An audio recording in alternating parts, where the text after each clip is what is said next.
When did you first grow curious about the paranormal? Dare you dig deeper? You are listening to House of Asher.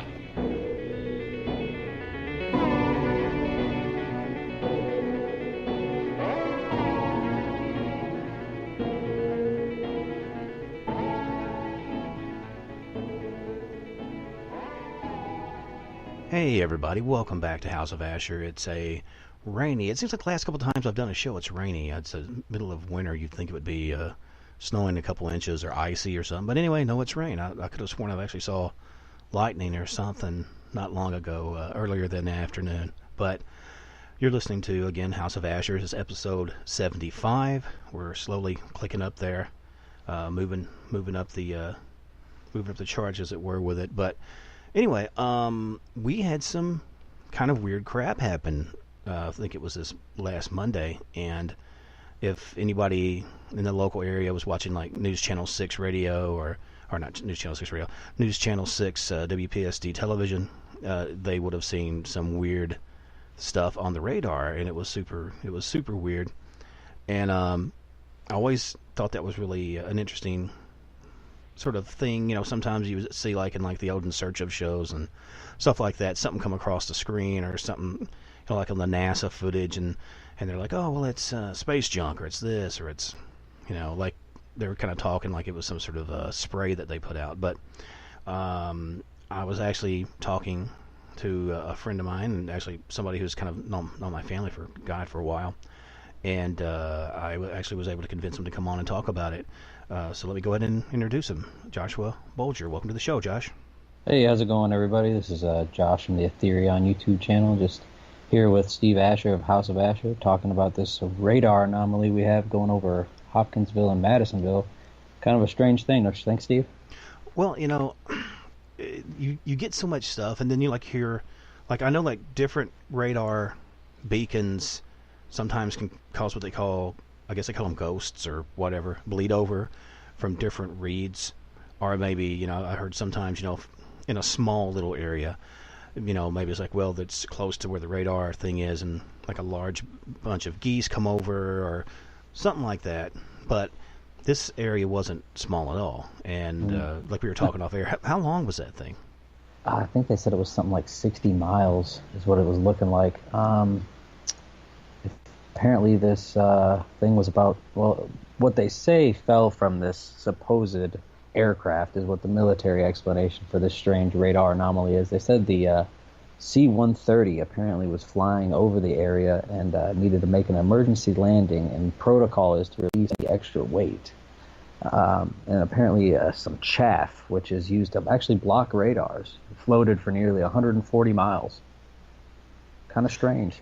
Which, you know, I mean, you hear a lot of stuff about, you know, I don't want to get like too conspiracy-ish with it, I guess, but sure. You know, you hear stuff like the contrails and all the stuff, and it's a silver-based dust or something that they put in the air for whatever reason. But I'm not really, I don't know, why would they be using that unless it's to keep maybe satellites if they were doing some sort of secret, sure, you know, military something. But I don't know if that would stop a satellite from seeing it, though, just radar. So right, you'd think, I mean, they've got some pretty high-quality cameras. If they wanted to see something, you know, well, they could probably see it from satellites. But right. Well, I mean, and the thing is, too, is we'd kind of discussed, you know, earlier in the day. There were certain bases that are close to here, and nobody has claimed it. Nobody is, not a single one. You know, so it's like, okay, well, they're doing really super secret this and that, but they ain't ours. And I'm like, okay, well, whose are they then, man? Which branch do we have to contact here? Right. Is it the what's the non-existent whatever? I forgot there was an acronym for it, but basically non-existent whatever bureau of something. So it's one of those type of deals. It's like more or less like a ghost affiliated type thing. But you know what struck me too was so weird is that, you know, I contacted News Channel 6 actually during the day, and I touched base with them a little bit, and one of the reporters, because I couldn't get the news, the weather guy, and I'd got one of the other reporters that had actually had interviewed me for my first book that I wrote about the pen, and they were like, well, I says, well, you probably want to talk to the weather guy, and I'm like, yeah. So anyway, I think she contacted him, and he contacted me back, and I was like, yeah, I was wanting to discuss some stuff with you, and he says, well, you probably want to talk to the National Weather Service. And I was like, yeah, but your radar also carried this. You all seen that? I was like, well, and it was one of those deals. You could kind of tell. I'm sure he may have been spoken to. I'm not saying that he can't talk to anybody. I mean, I'm sure he may have had a bunch of people asking him. I'm not saying it like the smoking man coming there is like, don't say a word. But it was just sort of yeah, I don't really want to go on record with this and that, So, what can you do? But, it was really odd, and I knew that they've had this kind of thing happen in different locations for a minute throughout the U.S. I don't know if, what's going on with it. These radar anomalies have been popping up actually pretty frequently. I've been looking up into some of them. There was one over Nebraska about 3 or 4 months ago. Right. Not near as long, but definitely some very anomalous things going on. Well, and that's the thing about this latest one. It seems like it was there for a while. Yeah, it didn't actually go away. It actually stuck around for, I believe, up to 45 minutes. Right. I would be curious. Well, go ahead. Oh, no, please. No, I was just kind of thinking out loud. I would be curious to speak to somebody who's kind of connected with this chaff stuff that could give you a relative idea on duration of how long that stays in the air. Yeah, they said that the signals were as high as 10,000 feet. So, I mean, if it was going to be a plane dropping chaff or whatever they're saying that it was, I don't know, man. It's just these things were only moving at 14 miles per hour. So, I mean, they're being pulled by the wind is what you would think at that high. Right. Which, with the sort of weather systems that you have, you figure they would have come down in rain or something like that, getting mingled in with the cloud systems. But, I mean, beyond that, okay, the official story was, and again, I'm not saying it like, oh, no, it's an alien or it's this. I'm just saying the official story was that this C-130 had to make an emergency landing. They never gave an explanation what the emergency was or where it in fact landed or anything like that. It's just like, oh, well, there was a thing and it had to dump its fuel and there that is. Which, I don't think C-130s just have to drop out of the sky all the time real quick. No, they're not built for that. They're kind of long distance vehicles. So what caused it? I mean, I wonder if there was anything that was going on, maybe ship wise or some sort of anomaly wise, that maybe the reason it was there was sort of to, I don't want to say necessarily cover it up, but to negate any chance of there being a lot said. But what's something that happened with you is you had said you had actually had some people speaking about seeing things in the sky, not a plane, but like some sort of ship or something like that, right? We've seen some strange things in my day, my friend. I actually used to live in the Chicagoland area, which I don't know if anybody's out there from around that area, but you have two major airports, O'Hare and Midway. And I can actually remember one night we had seen a lot of bright lights in the sky. And they were moving left and right, back and forth. And I'm talking, these aren't just your regular, running lights you'd find on like an air vehicle, whether you're talking helicopter or, fighter jet, airliner, whatever you want to call them. Flashing multiple different, like the full color spectrum, and going back and forth. And we thought it was getting closer. And then all of a sudden you heard two jets go over the top of us. No running lights at all. You can hear them though. And then that light just flew off into the distance. Faster than anything I've actually ever seen. So they were actually, intercepting whatever it was. It wasn't a friendly. They're not going to just rip across the top of Chicago like that over nothing. No, there's no reason for them to even be in the area. There's a naval base nearby, Great Lakes Naval Base, but Navy. Unless they're flying Navy planes over there to intercept. But I don't know, man. It's I'm sure you've seen plenty, but. It's just one of my bigger stories. Of course, everyone's seen lights in the sky, but, never something like that. Well, I wonder, like, when you started getting reports, was this something that, like, oh, we saw some weird stuff in the sky, and they did they have prior knowledge that, oh, there was something weird in the sky, or was it like, oh, well, that's weird, and then you go, oh, did you know that such and such was going on? Like, oh, no, I didn't. That's Well, weird. it was strange because you firsthand experience something like that, and then you go on to read articles about it where they say they had no ships or planes in the area at all. Yeah, no sort of what do you call it, maneuvers or training sessions or anything. I mean, there was one time I wasn't actually in the area. I'd actually moved down here at that point, where they actually had to shut the airport down because something kept flying over the top of them, and they didn't know what it was. They had no radar, but they had visual on it, so it was kind of strange that it was able to completely avoid radar while still being, visual to your naked eye. It's definitely out there, man. I don't know. I don't claim to know what it is. I'm kind of a skeptic, either way, but. Well, well, the thing that got me, like you said, you were talking, it was Denver before, right? And I think it was I think you said Denver, right? For which one? Where there had been a similar, but far less involved type anomalies on radar. Or was it Wyoming? It was Nebraska. Nebraska, frick. I Nebraska, was in the neighborhood, but okay.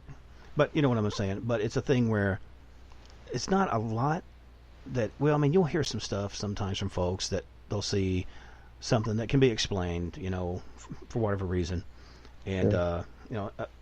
Of all times on Halloween, there was something that went off, and I come to find out, I guess somebody who had lost somebody had let go of one of those little Chinese lanterns.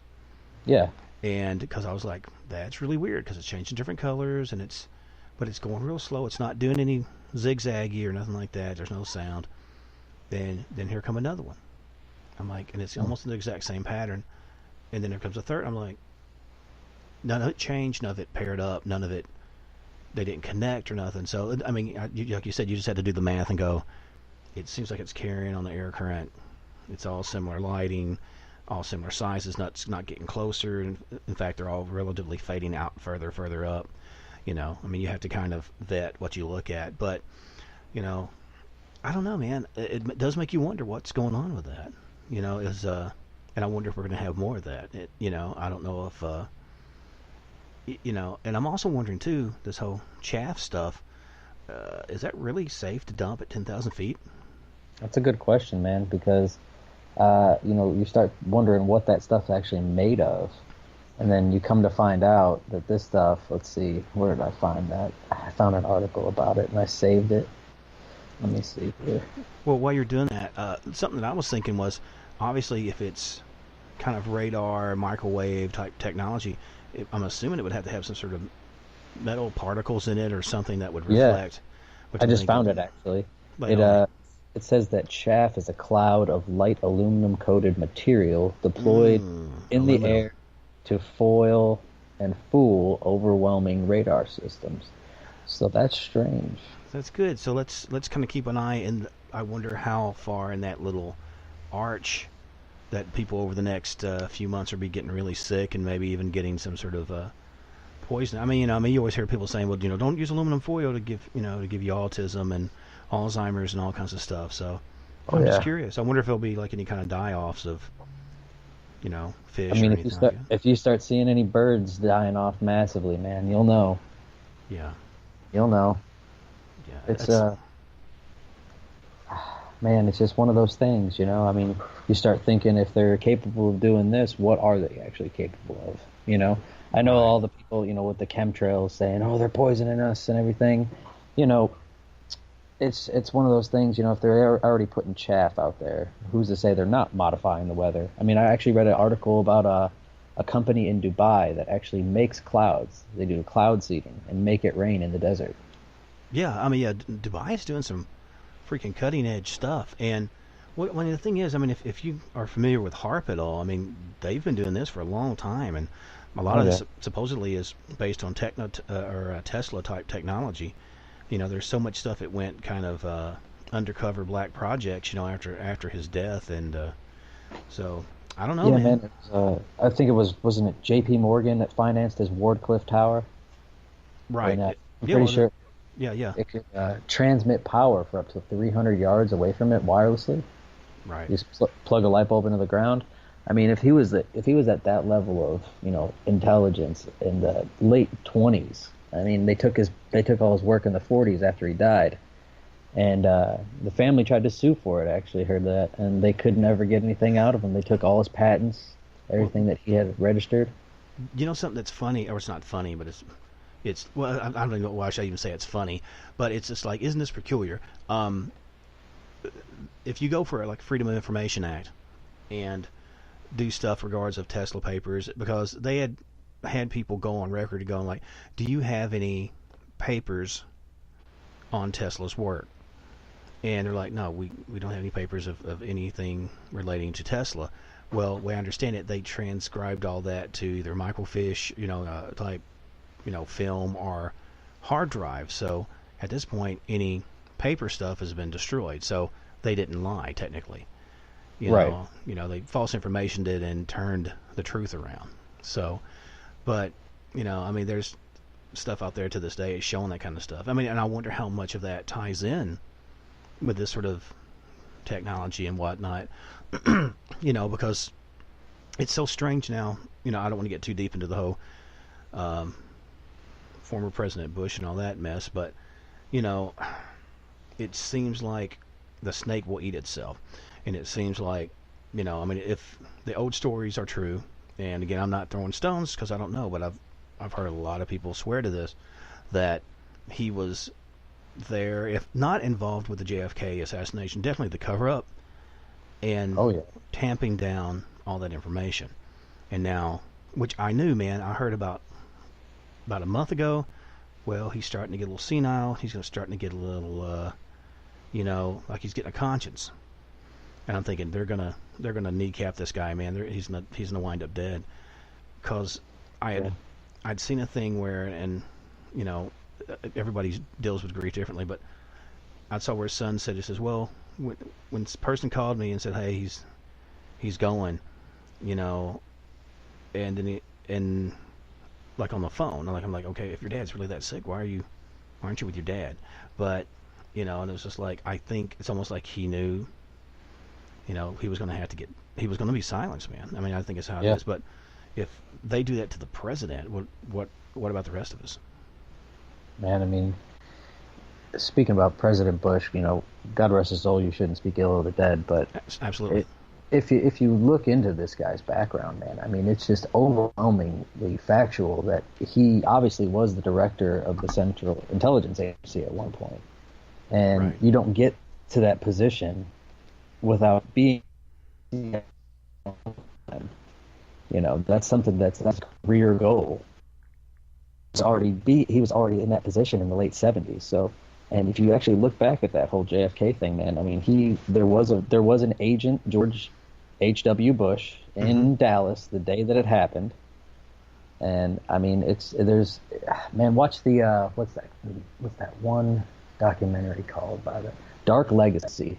If you haven't seen it, look up Dark Legacy, the JFK documentary. It's a little long, about 2 hours long, but I guarantee you it'll open your eyes to some things. And you can't believe everything you hear on the internet, but it's well put together. If they're lying, they're doing a really good job of it. Well, and if you get enough intersecting points from reliable sources, and just like remember they had like the 3 hobos supposedly that were sort of in the area, but all these guys were clean shaven, they had nice shoes. It's almost just like somebody said, here, just throw on this kind of ratty looking jacket, and let them through the line. There's some hobos. Let them blend in. Right. And there's actually a book. I can't remember if I told you about it, that I just heard about, I think it's called The Girl in the Stairwell. And supposedly she saw or heard some stuff that I guess she shouldn't have, and she kind of kept it quiet all these years. I don't know if she put the book out or if her descendants, she left the book to be released maybe after her death or something. I'm very vague on it. I apologize. But there's always something like that that's going to come out. And I mean, especially now when everything's recorded, everything's videotaped. But yeah, man, I don't know. I mean, we were talking about a little bit too about how radar and stuff can be kind of played with, and maps can be played with, and all this stuff. You had actually brought something to my attention that was really cool, and why don't you touch on that? We were talking a little bit about the whole Bob Lazar thing, and Yeah, that new Bob Lazar interview came out. right, and for people who are not hip about Bob Lazar, which at this point I don't see how you couldn't if you've ever watched Agent Aliens or anything like that. They're always forever going to be talking about Bob Lazar and John Lear and those guys. Bob Lazar claimed that he had not worked at Area 51, but an area called S4, just down from Grooms Lake and right down from what is known as Area 51 out in Nevada. And he had gave some different details, everything from how you enter the facility, how you get through security, and some of the physical details of it. And Josh, you had showed me something earlier, which I was like, that's extremely cool. Would you want to expand on what we had talked about a little bit? Definitely. I was actually watching the Bob Lazar interview, and the way that he was describing where he, had been taken by John Lear to witness these, crafts that he was back engineering, supposedly being hired out by S4 as a private contractor. I mean, they went as far as to like destroy the whole guy's, entire college career. He has no record of ever attending, but you have to wonder, if the guy has no record of attending, how does he know this level of, military level intelligence about, physics and the way the anti-gravity engines ran? And he knew about an element called element 115. It was ununpentium. They recently, 2003, I think they changed it over to Muscovium. Yeah, they made it in Moscow. But so I got on Google Earth and I looked at, a couple different spots. He said that he was at the north end staring south down Papoose Lake. And he said that he saw the crafts come in from what would be the west at that point. So if you actually get on Google Earth and go up, I think it's not very far. It's to the northwest, just a little bit in a sandy patch. You'll notice another little base. And to the southwest of that, you'll actually find these 3 little triangle indentions, which is funny because Bob Lazar actually described what he saw. He was blindfolded and taken in a black van to this area where he actually saw and physically touched one of the UFOs, supposedly. And I get on Google Earth and I find this spot and I zoom in, and it's got, from 1998, there's actually pictures from these satellite photos on Google Earth that show that it's been being worked on for the last 20 years. And like you had said, those mountains are really deep, man. So I don't know how far they've dug back into this mountain, but it was a big mountain that they were digging into. That's for sure. Hey, I had actually had somebody in the chat room named, I think it's Gillian. I'm not sure if I'm pronouncing that correctly. Wanted to know if, first of all, there's been so much back and forth and kind of different information and this and that about kind of the Bob Lazar story. Do you kind of think it's gospel? Do you kind of go, well, some of the evidence does seem compelling? Or, like if you had to say, okay, do you think, not so much if aliens are here, but Bob Lazar's story and kind of the way it's been being presented in this new documentary or film or whatever, how are you taking it? What's your feelings on it?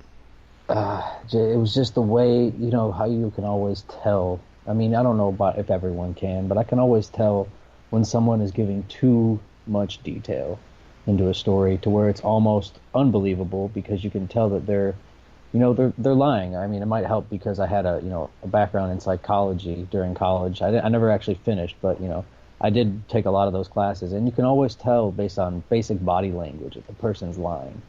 And he is a very calm individual when he speaks. He doesn't go over the top.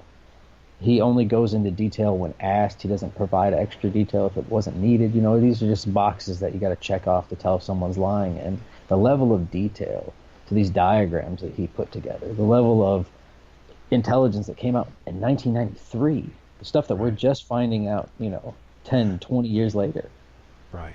Well, the thing, too, is the story has been consistent. I mean, don't get me wrong.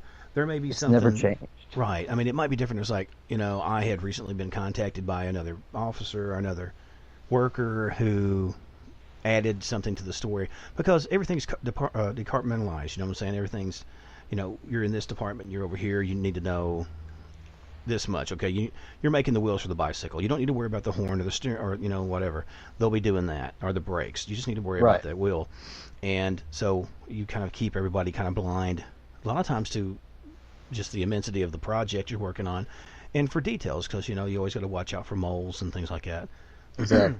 But like you said, there was always that.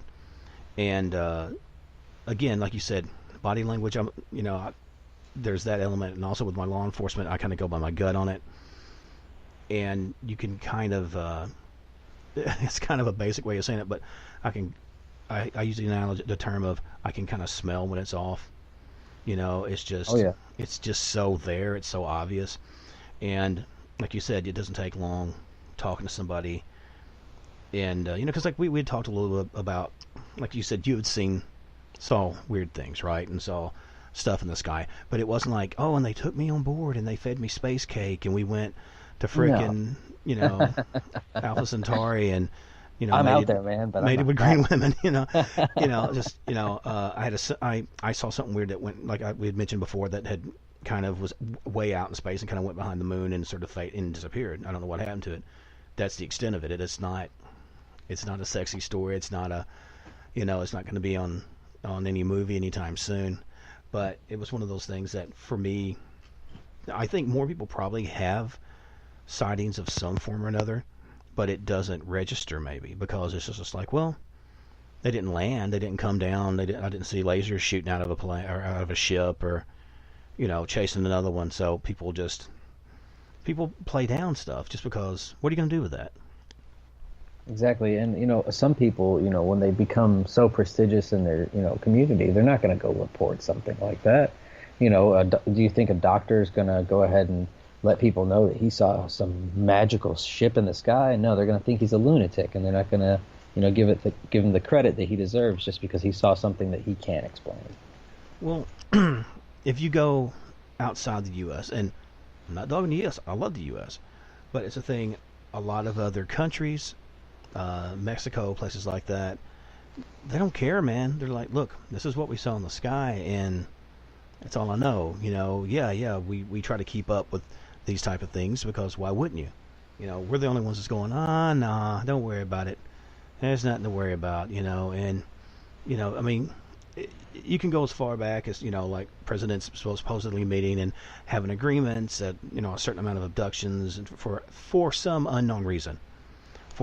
Something to maybe, who knows, maybe they're prepping people by a certain amount of areas and a certain amount of bloodlines to prevent against some horrible, earth, disaster and kills half the people and or whatever, makes them sterile without reproduce. They got all their bases planned throughout the entire, United States map, the DUMBs or whatever they want to call them, deep underground bases. Yeah. Well, I mean, I've heard tell, again, this is tell, that we had stuff like that around LBL, the Land Between the Lakes area. They say that there's a couple different fallout shelters that are completely hidden, that you would only know that were there if you had the knowledge to know that they were there. If you knew that they were there, you were supposed to be there when something happened. Right. I mean, they've had these bases since the early Cold War. I mean, the moment they found out Russia had nuclear tech, they were building bases to defend against it. I mean, it was just second nature. That's all they knew. They didn't know the actual effects of what, the long-term effects of radioactive fallout was going to be. So that's why you're at a mutually assured destruction standstill until somebody else gets the leg up.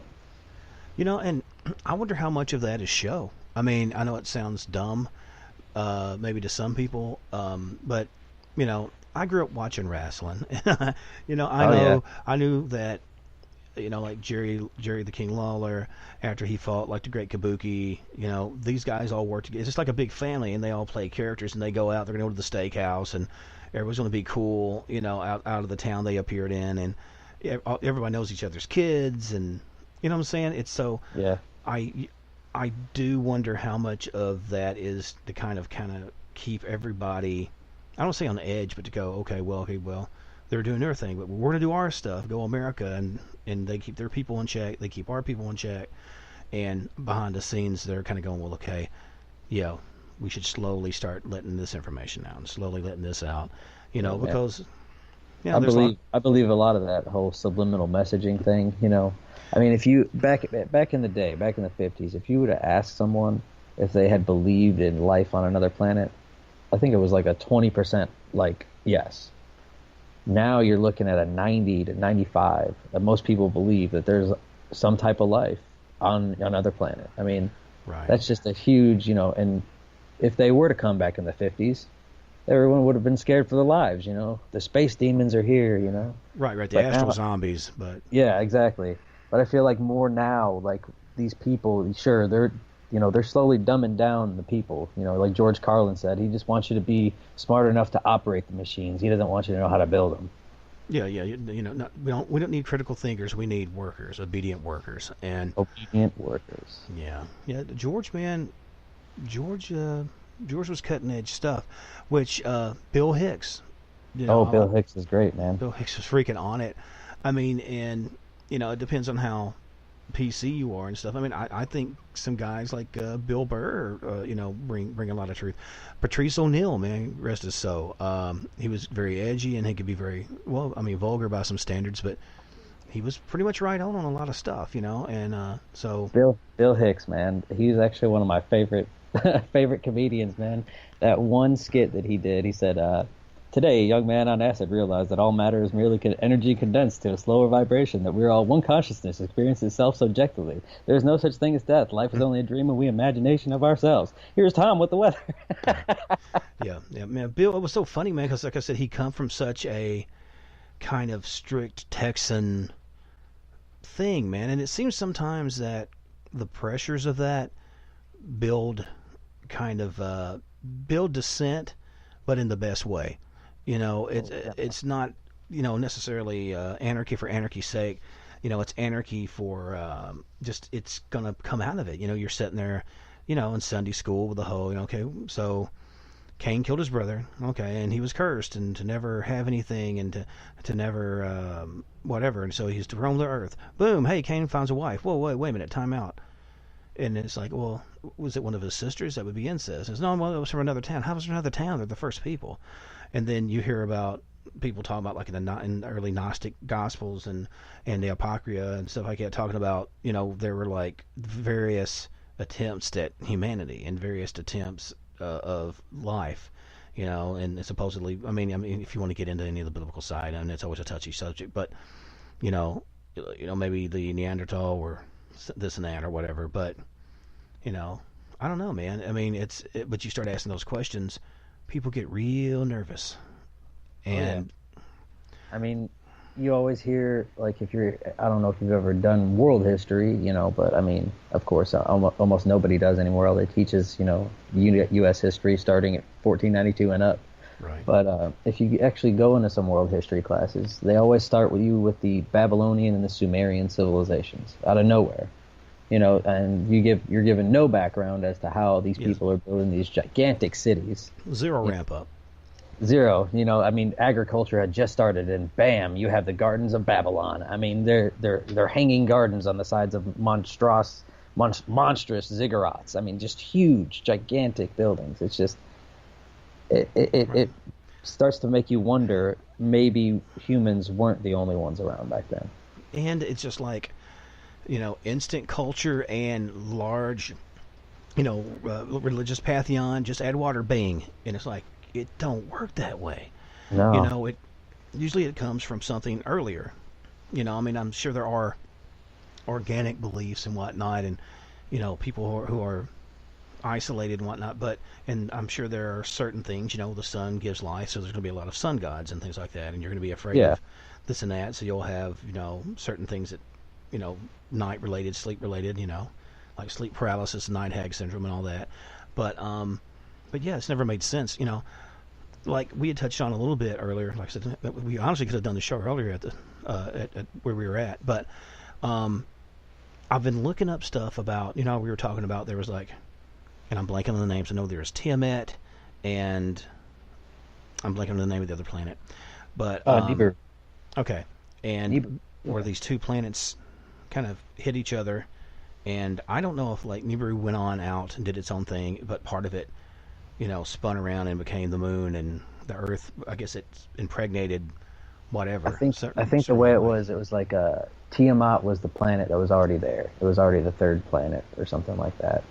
And Nibiru came by, and one of its moons was Marduk, and Marduk struck Tiamat, and then Tiamat and Marduk's waters intermingled. So like we got water transferred over to our barren rock, I guess is what they're trying to say, and then it formed the moon somehow. Yeah, how the hell does that work? Because like when you have blazing, slamming in planets, first I figured you'd do a total reset. I would figure any water vapor would be vaporized. You would think, I mean, yeah, but I don't know, man. It's just strange. It's just like a very, very. It was a weird time, man. A lot of those, like Zachariah Sitchin, he was one of the guys that transcribed the Jade tablets or whatever they were. Right. Well, and it's almost like people would say, well, it's almost like it was engineered that way. If I had the hair, I'd go aliens. But yeah, it's one of those deals. I mean, I don't know, man. I mean, I don't know. I'm sitting there trying to think, which it don't matter. It doesn't matter what I feel about it, if it's going to hurt my ego or not, if there's something else out there. I'd like to think one day we could get like real super chill and Star Trekky and running around and doing cool stuff, and people won't be dying of cancer and make our way to Vulcan, man. Yeah, and like. That was the thing. I always really kind of dug the Vulcans for the fact that they can kind of control their anger. I was a real angry kid, and stuff. So I always looked at characters like that, and like Cyclops from the X-Men and stuff, because they were very much in check. And I kind of became a control freak a little bit, just because my emotions were so squirrely, as a kid. But I think people kind of prescribe their worldview on deities and evolution, or what do we call it, man? Birth stories, that kind of thing, Genesis stories and whatnot. But I don't know, man. I mean, who knows where it's going to take us before it's over with? I mean, it's very it's very likely it's all just different vibrations and all this and that. Maybe. Yeah. Maybe some of the things that passed away never really passed away. It's still there. It's just on a different vibrational level. It's just out of the visible and audio spectrum, I guess you would say. Yeah, you just can't hear spectrum, it. It's just too high, and the actual visible spectrum on the light spectrum is a very, very narrow area. You're looking at gamma and then ultraviolet and then microwave. I mean, it's just there's a lot out there you're not seeing. Well, yeah, I mean, the human range is so, like you said, is so restricted. It's sort of like, it's like taking something with 8 eyes and go, here, you cover 7 of those up. No, this is what's really going on. I mean, if we walk through all the stuff, and I want to touch back on something about the anomaly in a minute, so don't let me forget the 5G thing. But, okay. If we were able to kind of deal with all the radio waves and all the different stuff going on, it would be like we're walking through spider webs all the time. It's just so much going on and all that. But, so, do you think the stuff that's going on? Because I know here we've been having all kinds of issues again with like internet, and I've talked to a couple other different people, and they're saying like their devices are like showing up and it is say 5G now. I haven't actually had one because I got a little budget Android device. I've only seen 4G, but I actually did read that they were pushing 5G signal, and some of these phones are actually pre-made. Now, I think I saw one of the new iPhones is like a prepackaged for 5G. So like when it does fully come out, that it'll be ready for everyone. But that's got me wondering, man. Like, what levels of energy are they actually putting out there for this?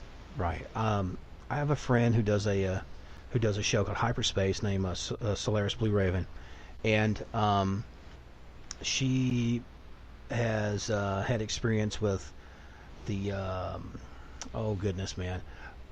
Different sort of technologies, different military technologies.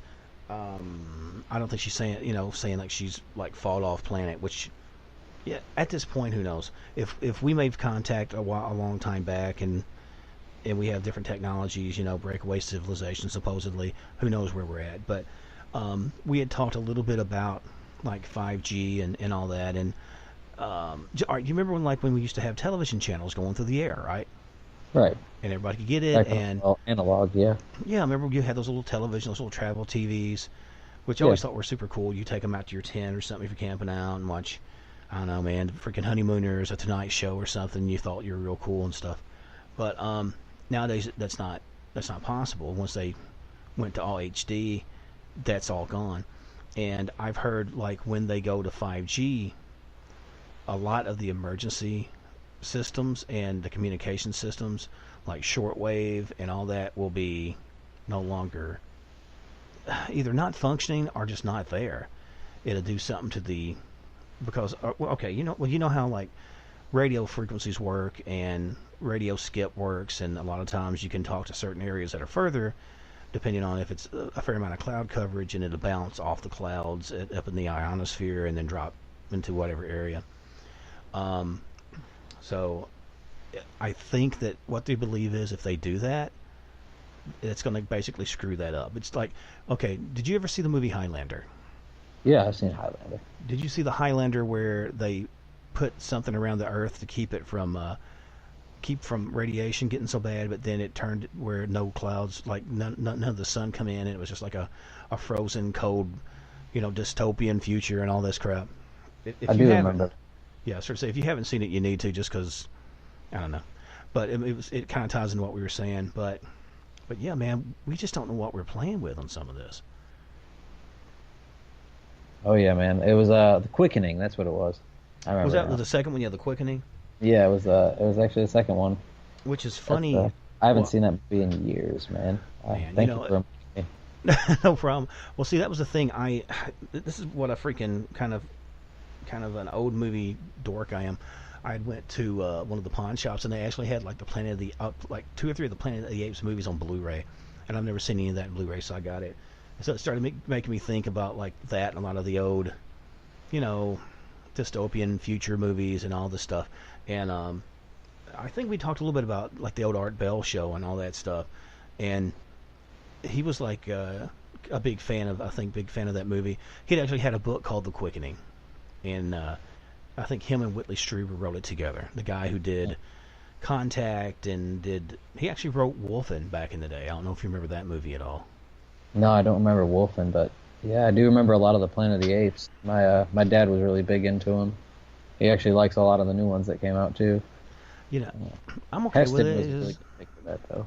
Oh yeah, I mean he was sort of like there were certain actors, Steve McQueen and this and that was in every other action movie, or Charles Bronson and those guys. There were just certain faces that were just the dude, and yeah, Charlton Heston was really big in that.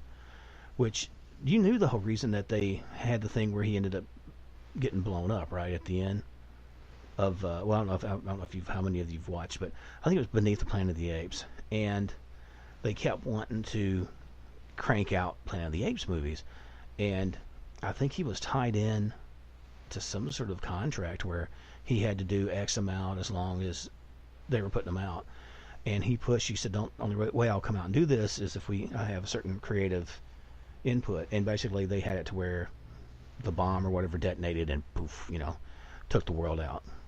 So no more Planet of the Apes. Oh, okay, I remember that one. That was the was that the mutated psychics one? Yeah, I think it's the one that had the guy who played King. Oh man, what was the guy from Batman, the old '60s Batman?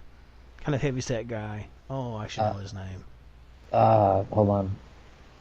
No, Was it King Tut? Did he play King Tut, or did he played somebody?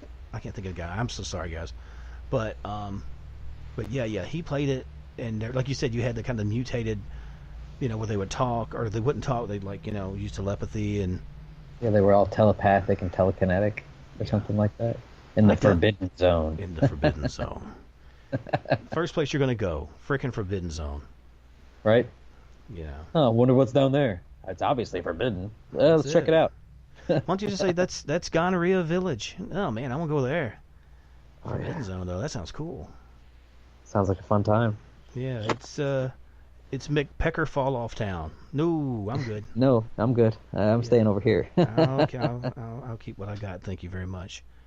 But I'm sorry, the wheels come off this for a second. Yeah. But no, man. was there anything else you want to touch on? I know you said that you have your own YouTube site. Do you want to like maybe give out a web address or any information that you want people to know about that? Yeah, it's actually it's coming up within the next few months. I'm gonna mass record videos and then dump them on there. That way, everyone's got a little bit of content to binge. But I touch on just about everything. Touch on some conspiracy theories, current strange news. Heck, I'll even do reviews of Marvel movies and stuff like that. Just anything, pop culture stuff. Maybe expanding to a little bit of gaming and stuff like that. But it's pretty expansive. Anything I like, I'll just throw on the channel. And it's a weird name. It's Ethereon. It's the way you would spell it to look it up on YouTube would be X and then a capital A E T H E R capital A E O N lowercase x. It's a name that basically means energy age. Energy was the old term. They used ether as the old term for energy, what they believed was actually out there before any current mainstream science. And then eon is just another word for age. So because I believe we're going to a new energy age, I think hopefully one day fossil fuels will fall off, and just like Dubai's doing right now, it's actually cheaper to run solar than it is to burn fossil fuels for their generators. Well, if we can ever convince the powers that be to kind of go with it, and I'm sure they got the technology. They're just waiting to the last bit of bloods out of everybody. You were talking about ether and argon energy and all that kind of stuff. Oh yeah. Even before, there's so much stuff that people say, well, there's magic and then there's science, but I'm not saying I'm a mystic or a spiritualist necessarily, but I do believe that a lot of stuff that one time we saw as magic or whatever, are things that we see now like, oh my God, how is that possible? And it's like, this is just what we do. This is as normal as whatever, you heat up something in the microwave.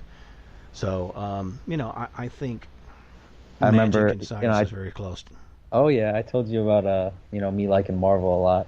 Thor said your ancestors called it magic, but you call it science. I come from a land where they're one and the same. Right. Well, see, and why has Thundar never had a movie? That's a good question, man. Freaking Thundar, Ookla the Monk, man. Come on. But Thundar the Barbarian. That's it, man. We're dating ourselves, man. We're dating ourselves. No, it's killer, man. And like the Herculoids and stuff, who don't, it's like, okay, so you got Ben Grimm, that's cool, but do you have a stone ape? I don't think so, Marvel. But okay, all right, I've got a little homework for you if you want to do a show on something. Sure. We were talking about Planet of the Apes. There's a comedian named Dana Gould, and he has he does a show on IFC called Stand Against Evil, which if you haven't seen it, man, it's freaking funny. It's very hip but it's funny, and it's got some kind of spooky parts to it too. And anyway, he was a freaking motherload of fandom regards of Planet of the Apes. I mean, he bought like Roddy McDowall's house, man. At one, and so yeah, he's deep in it. About the only other guy that I kind of saw match me on it. I mean, he actually did like a what do you call it? Not a thesis, but like where he came and did a stand-up talk to a full college dressed as Dr. What's it, Zaius? I'm going to mess his name up. The old guy. I knew you would come, and I've dreaded it all my life. Dr. Zaius? Is that his name? Zaius? Yeah, close enough, I'm sure. Somebody will correct. Hold on. Yeah. Dylan just said Zaius. And I'm like, okay, dude, got you. Sorry, I hadn't been looking at the chat room much. I'm sorry. But yeah, okay, anyway. Rod Serling from The Twilight Zone had wrote a screenplay for the first movie of Planet of the Apes. I don't know if you know this. I did not know that. Okay, ready to have your mind blown. Here's this. So, and I'm thinking, okay, that's kind of weird. So it's going to be kind of like Twilight Zone or Night Gallery meets Monkeys, right? Nothing like that. It's like Planet of the Apes was like think of Mad Men New York. The little L trains, everybody's got the little hats, walking with the briefcases, but they're all apes. Yeah. It's like, it's just kooky. It's just like these guys wearing these really nice, like Gorilla Grodd or something, like in like a nice looking outfit, and he's walking around. But and I guess humans are servants, but it's like basically they took over New York, took over the cities, and all the major cities are ape controlled now. And because of the budget, they said, look, there's no way we can do this. Find us a location that's got a lot of trees and some rocks. We'll build some styrofoam, this and that, in a couple sets. But other than that, that's what you're getting. And so they scrapped it. He never really got over it. I mean, he did okay. He jumped off into a whole lot of different stuff. But yeah. So anyway, Dana Gould and an artist who I'm blanking on did a comic book called Visionaries, and it is a graphic novel of that screenplay. So if you want to check out a really interesting graphic novel, check it out. Knights of the Magical Light. Is that the one? Well, I think it was called Visionaries. It might have been called Knights of Magical Light.